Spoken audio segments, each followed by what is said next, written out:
반가. 안녕하세요. 공기파 박용덕입니다. 제33회 공인중개사 시험 대비 기출문제 해설 강의입니다. 19회 27번 문제가 되겠습니다. 정정 신청할 수 있는 사유로 명시된 경우가 아닌 것을 고른 것은 했는데, 자, 먼저 기업, 거래 가격. 거래 가격은 정정 신청이 안 됩니다. 변경 신고 가능합니다. 건축물의 종류는 정정 가능합니다. 근데 토지의 종류는 정정이 안 됩니다. 토지 종류는 정정이 안 된다. 거래 가격은 틀렸고요. 그 다음에 거래 지분, 거래 지분은 정정이 가능하죠. 거래 지분은 정정 가능합니다. 그 다음에 사무소 소재지 가능하고요. 그 다음에 미험, 중도금, 잔금 지급일은 변경 신고 가능합니다. 따라서 정답은 2번인데요. 우리 핵심 비교 정리 프린터는 14번, 15번 정정, 변경 신고가 있는데 14번에 보면은 정정 신청은 주지사, 종목 이렇게 기억했죠. 거래 당사자의 주소, 전화번호, 휴대전화번호, 그 다음에 거래 지분 비율, 그리고 개업공개사, 전화번호, 상호, 사무소 소재지, 그리고 건축물의 종류, 부동산 등의 지목, 면적, 거래 지분 및 대지권 비율은 정정이 가능합니다. 그러나 토지의 종류, 부동산 등의 소재지, 지번, 성명, 주민등록번호는 정정 불가능합니다. 거래 당사자의 주소, 전화번호, 휴대전화번호는 단독으로 정정이 가능하므로 전자문서는 불가능합니다. 정정신청서는 법정서식은 없습니다. 변경신고서는 법정서식 있죠? 주지사 종목이고요. 그 다음에 변경신고는 지분 변경, 도면 가기, 우리 핵심 비교 정리 프린트 15번. 지분 변경할 때 지분은 거래 지분 비율, 거래 지분. 그 다음에 변경은 공동 매수의 경우 일부 매수인의 변경, 일부가 제외되는 경우에만 해당되고 일부가 추가되는 경우에는 해당되지 않습니다.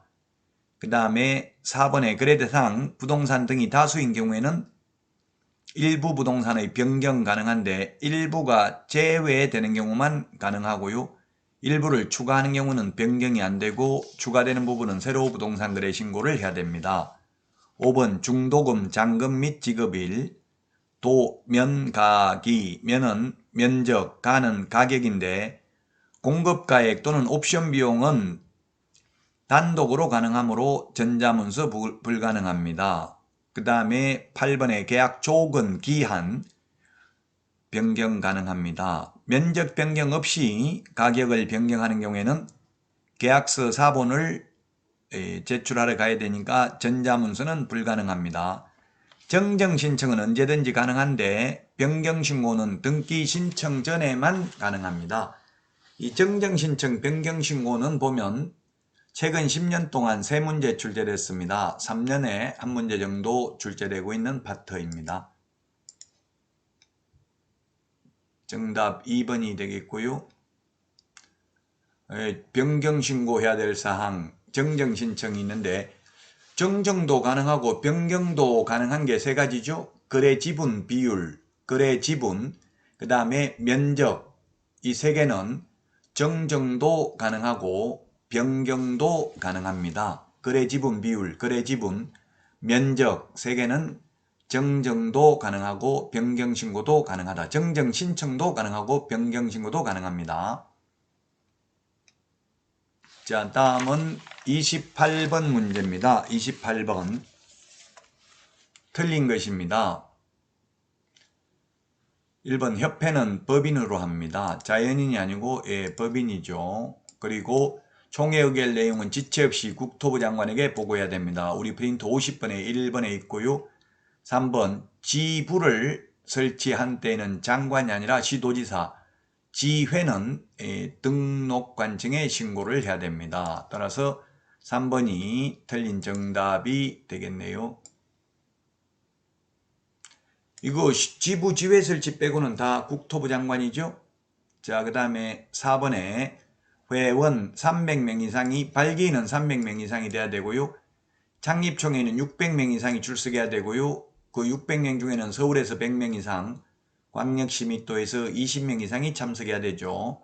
우리나라 광역시密도가 15개입니다. 그리고 협회는 인가받음으로써 성립하는 게 아니라 등기함으로써 성립한다는 점도 주의하시기 바랍니다. 3번이 정답이 되겠습니다.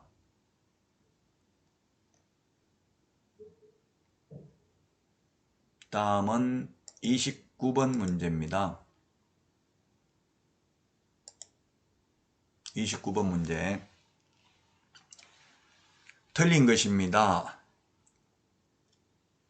1번 가격을 속이는 것도 거짓된 은행 금지행위에 해당이 됩니다.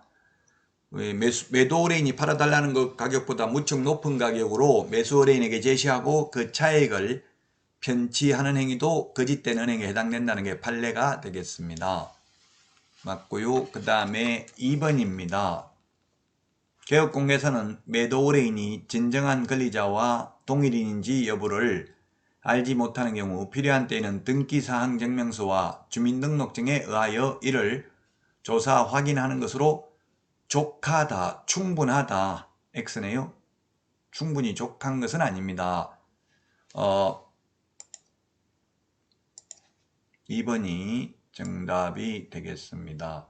즉 등기 필 정보도 확인해야 됩니다. 많이 하면 할수록 좋죠. 뭐뭐만 하면 족하다. 이거는 실무상 거의 X입니다. 따라서 2번이 X입니다. 등기 필 정보도 확인을 해야 됩니다. 자, 그 다음에 분양 대행을 하고 받는 수수료는 중개보수가 아니기 때문에 많이 받아도 공인중개사법 위반이 아닙니다. 자, 그 다음에 4번 지문입니다. 중개대상물인 주택소재지와 사무소 소재지가 다른 경우에는 사무소 소재지 관할 시도조례가 정하는 보수를 받습니다. 이게 계속 기출문제에 나오고 있는데요. 사실은 바람직하지는 않죠. 왜냐하면 지금 현실적으로는 16개 시도조례가 똑같습니다. 근데 출제위원들이 현실을 잘 모르니까 그냥 시험에 출제했던 부분을 계속해서 출제를 하고 있습니다. 사무소 기준입니다. 우리 핵심 비교정리 프린트 4번의 맨 밑에 까만 별표 보면 따라서 분사무소에서 중개행위를 한 경우에는 분사무소 관할 시도조례가 정하는 보수를 받아야 됩니다. 자, 그 다음에 5번 공인중개사 자격이 없는 자가 거래를 성사시켜 작성한 계약서에 공인중개사인 개업공개사가 자신의 등록된 인장을 날인하는 방법은 자격증 대여 행위에 해당된다. 양도 대여는 실체적 진실을 보고 판단해야 됩니다. 형식적인 게 중요한 게 아니고요. 만약에 형식적으로 한번 직원이 사장 도장을 몰래 찍었다 하더라도 평소 때는 계속 개업공개사가 실질적으로 중개물을 수행했다면 그건 양도대여라고 보기 힘들겠죠. 그런데 스스로 몇 건을 직접 계약했다 하더라도 주되는 물을 계속해서 보조원이 개업공개사 도장을 찍고 했다면 그건 양도대여가 될 것입니다. 2번이 정답입니다.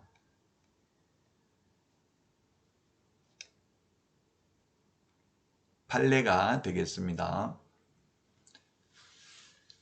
본인이 맞는지 진정한 소유자가 맞는지는 등기사항 증명서와 신분증 그리고 등기필 정보도 최소한 확인을 해야만 되겠습니다. 여러분 수고 많으셨습니다. 다음 시간에 찾아뵙겠습니다. 안녕히 계십시오. 안녕.